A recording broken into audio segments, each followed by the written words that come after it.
விழ நானும் கண்ணி வலை வீச மான் விழ பார்த்தேன் கண்ணிரண்டும் கூச பூநகை மாது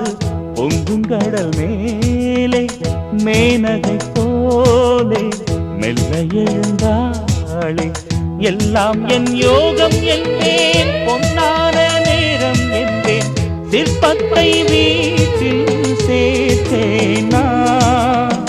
யாருக்கு சொந்தம் என்று யார் சொல்ல